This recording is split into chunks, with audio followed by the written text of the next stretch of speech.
After I did my first video, on the impeachment, plan to impeach the deputy president, somebody asked me, Chris, are you not worried? There is no single analyst who agrees with you. Professor so-and-so says it will never happen. It will never even start. He says, ignore it. Let's discuss something more interesting, something more impactful on Kenyan politics. This person said, Chris, you'd better pull out your video. Delete that video. Utajiaibisha. Yeah, you'll shame yourself. Now, first of all, that is something I never do. I will never delete a video to hide my tracks.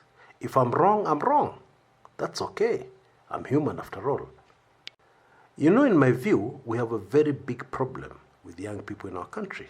Yeah, the way they seem to be wired is all wrong. They fear to start a business because what is at the top of their minds is what will my friends say when I fail. They want Kumekucha to have a 100% record, to retain his credibility. Wow, that's not the real world. It's not. Anyway, had I followed the advice of this young, inexperienced rookie, if I can call them that, then I would have regretted. Because what has happened since I made that video is that the impeachment of the DP, that issue, has refused to go away.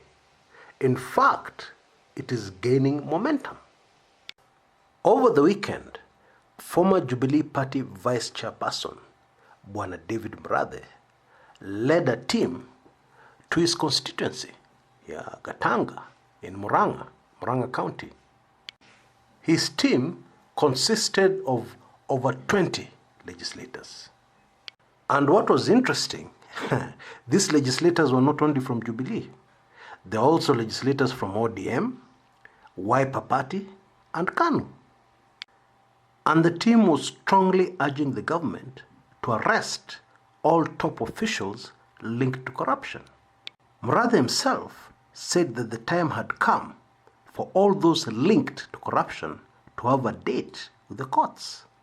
And Murathe went even further, and he said that he had spoken to the president, and President Uhuru Kenyatta had assured him that action will be taken very soon. Jubilee nominated Member of Parliament, Maina Kamanda, had this to say, and I quote, "If you see the dog bark, look for the owner." The motion by Ndindi Nyoro is meant to curtail powers of the DCI, EACC, and the DPP to fight corruption. End of quote.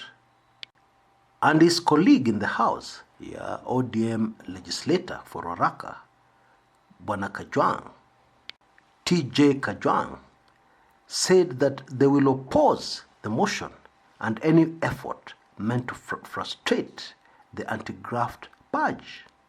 In case you didn't know, the MP for Kiharu, Honorable Ndindi Nyoro, who is one of the loudest members of the Tanga group, is bringing a motion to Parliament to curtail the powers to investigate corruption of the DCI, EACC, and the DPP. Now, if you've been following me carefully, you will ask the question, quite rightly so, Chris, what is this anti-corruption maneno? What does it have to do with the plan to impeach the deputy president? Why are you confusing us by starting with one topic and then shifting to another? Good question. Well, I'm here to tell you that it is very much related.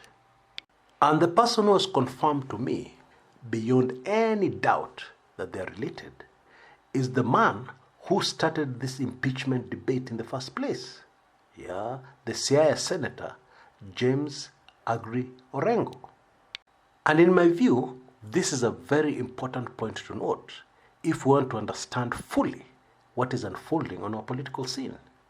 Now, in a recent TV talk show, Bwana Orengo was interviewed, and he kept on saying something that I don't think the person interviewing him caught. But I caught it immediately. He said that impeachment is in the Constitution and can be used as a tool, instead of, wait for this one, criminally prosecuting somebody in a court of law. To make it even clearer, he was asked again, Bwana Orengo, you have claimed that the deputy president has done this, has done that, and you seem to have evidence. Bwana Orengo said, yes, I have evidence. So he was asked, why don't you take this evidence and follow the advice of the president and take it to Karura Forest? Of course, Karura Forest is the headquarters of the Directorate of Criminal Investigations. Orengo's response, without hesitation, is that this is a tool which is more effective and faster than taking somebody to court. Because when you take somebody to court, you need to start arguing over evidence. You need to present evidence that is strong enough to successfully prosecute them. So according to Orengo, the option, instead of taking somebody to court, is to impeach them. And of course, he was referring to the deputy president. Let me spell it out in case you've missed it. What Bwana Orengo is saying is that the DP has to be removed, because he has been involved in corruption and other things that break the law of the land. However, instead of taking him to court, it is best to impeach him.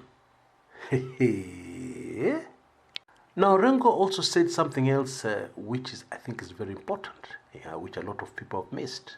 You see, right from day one of this idea of impeaching the deputy president, every expert who was interviewed was looking at this legally.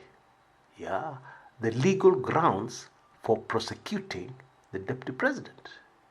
And according to Orengo, they all forgot one very important point. Impeachment is not a legal process. It is in fact a political one. And he gave the example of the United States, where any impeachment process has to involve the president of the Supreme Court. In Kenya, it involves just the speaker. And he gave the example of the Senate, where the speaker is not a lawyer by profession. In other words, impeachment is simply a vote of no confidence by your peers. That's all it is. Now, according to me, that is a bombshell. Because what it means is that the process can be abused. All one needs is enough political support to impeach even a good president or a good deputy president. Why? Because the grounds that the Constitution requests do not have to go to a court of law. They will not be interrogated by a court of law. All that will happen is that they'll be looked at by your peers in the National Assembly and in the Senate. And so, anybody who attempts to start analyzing and looking at the grounds of impeachment from a legal point of view has got it wrong. It's irrelevant. What is terribly relevant are numbers in the House, numbers in Parliament. That's it. Now, in my view, there's something else which is even more important, which a lot of us have missed in looking at this plan to impeach the deputy president. People are asking only one question. Will impeachment be successful? Will the impeachment of the deputy president be successful? Period. They're not interested in anything else.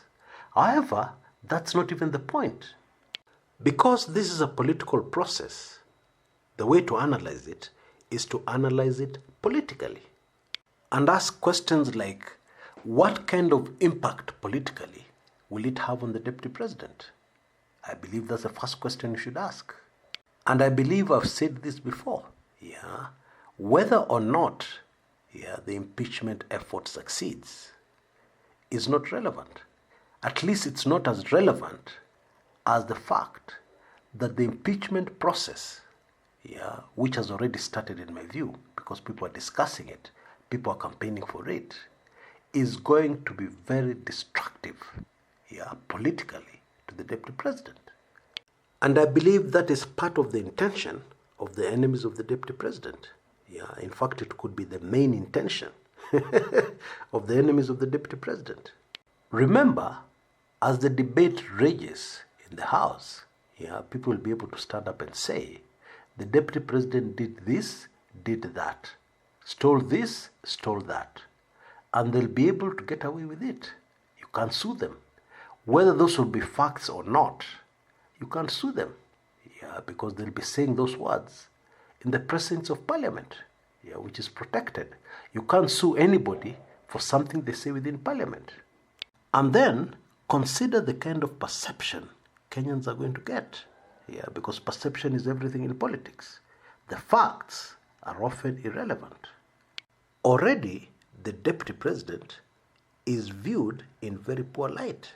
Yeah, his reputation over the last few months has been badly damaged. If you are new to Kenya, you would be sure that there's only one person who gets involved in corruption. You'd be sure that corruption only revolves around the deputy president. And of course, that can never be true. But this is the perception, yeah, that will be solidified, reinforced in this impeachment campaign. Of course, we've been here before, and not even once, more than once. And I believe we can learn a lot from how they panned out, those particular similar incidences in our past history. But even more interesting has been the reaction from the deputy president. To be very honest with you, it has shocked me. Yeah. And we're going to look at both of those, the reaction of the deputy president and what he may be up to, yeah, in response to what is happening. Okay? And also what has happened in the past in part 2 of this video. You don't want to miss it.